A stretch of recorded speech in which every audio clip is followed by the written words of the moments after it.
Fox Carolina is committed to you. The pandemic brought on many challenges for the criminal justice system, one of those being a major backlog of cases slowing down justice. Only on Fox, so we're going in depth with the 8th Circuit Solicitor's Office to find out how they're balancing thousands of cases. Tonight, our own Margaret-Ann Carter sits down with the solicitor, David Stumbo, for the second part of her investigation into a struggling judicial system. Well, when you can't hold court, then no one is paying the fees and fines that go towards funding the system, and prosecutors start leaving for higher paying jobs with a lesser caseload. It's a snowball effect that has now led to nearly 12,000 cases being thrust upon 14 prosecutors serving Abbeville, Greenwood, Lawrence, and Newberry counties. And Solicitor Stumbo told me that for his office, already dealing with the lack of funding and staffing shortages, the pandemic only amplified these issues. The system is overwhelmed and flooded with cases.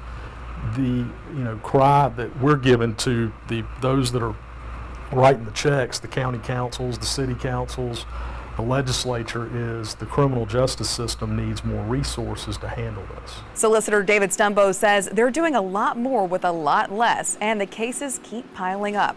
Because while the courts were closed for the last year, the crimes didn't stop, and law enforcement continued to make arrests. The court shutdowns really negatively impacted our ability to work with law enforcement to keep the most dangerous ones off the streets. For months, hearings and trials had to be held online. Meanwhile, there was the fear that too many inmates in the prison system would lead to a coronavirus outbreak.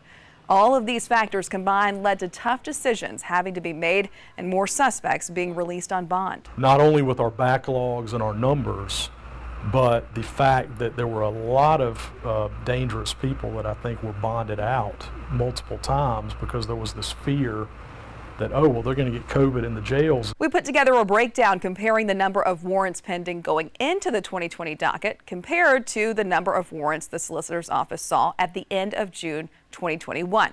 Before the pandemic, prosecutors had 6,950 warrants pending. At the end of last month, Stumbo says he recorded 11,705, which is split between 14 prosecutors and the solicitor, each looking at around 800 to 1,000 cases. Solicitor Stumbo says they work with local law enforcement agencies to get the most violent and dangerous offenders into the courtroom as soon as possible. Right now, he's working to get more funding for his office, and we're going to be talking with other solicitors to see if they're facing similar issues and what they're doing to fix it. Back to you.